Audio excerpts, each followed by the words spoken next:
दिवाली जैसे दिवाली पे हमें उनका पूजन करना होता है और इस सिद्धि से प्रार्थना करनी होती है, साथ में लक्ष्मी की विराजमान कर रही है, तभी हमारे घर पे मंगल हो सकता कैसे गणेश मनाएंगे गणेश जी हमारे जीवन में हर समय है, हर वक्त है, आगे करके हमें जो है चलना पड़ेगा। गणेश चतुर्थी के दिन गणेश जी महाराज का प्रकट्य हुआ। गणेश चतुर्थी पे उन्होंने महाभारत ग्रंथ लिखा। फिर तीसरा गणेश चतुर्थी पे महाराष्ट्र में गए। अब समझ आ गई गणेश चतुर्थी क्यों मनाई जाती है। अब गणेश चतुर्थी के दिन कौन सी गलती नहीं करनी जो हम कर बैठते हैं कई बार। गणेश चतुर्थी के दिन चंद्रमा को नहीं देखना, क्योंकि चंद्रमा को अगर आपने देख लिया, दृष्टि पड़ गई, तो कहते हैं भादो सुदी चौथ का चंद्रमा नहीं देखना चाहिए, नहीं तो झूठा कलंक लगता है, झूठा दोषारोपण लगता है। इसलिए आज के दिन चंद्रमा कभी नहीं देखना चाहिए। अब देखिए वो मतलब उन्होंने सूर्यदेव की बड़ी उपासना की।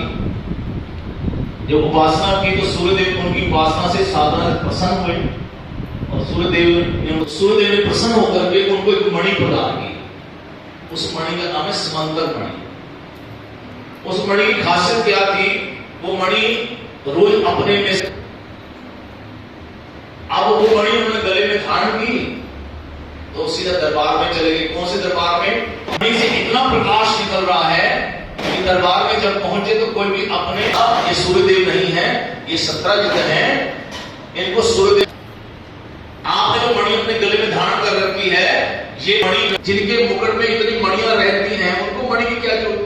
देखिए वो तो उनके भले के लिए कह रहे हैं। अब भगवान श्री कृष्ण पे झूठा दोषारोपण कर दिया, झूठा दोषारोपण कि भगवान श्री कृष्ण ने मेरी मणि को चुराया है, क्योंकि उनके दिमाग में एक ही बात आई कि इन्होंने मुझसे कहा था। हमारे ब्रजवासी संत कहते हैं कि भगवान पे झूठा दोषारोपण लग गया, भगवान पे कभी लग नहीं सकता। भगवान तो निष्कलंक है, उन पे कलंक क्या लगेगा। लेकिन भगवान ने इस लीला के माध्यम से पूरे जगत को शिक्षा दी कि भगवान की भी दृष्टि एक बार भादो सुदी चौथ के चंद्रमा में पड़े।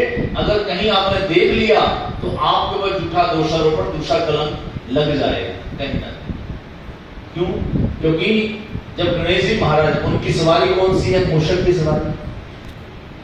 तो गणेश जी महाराज को सहन नहीं हुआ तो गणेश जी महाराज ने उसी समय चंद्रमा को ये शाप दे दिया कि आज के दिन जो तुमको देखेगा उसके ऊपर झूठा कलंक लगे।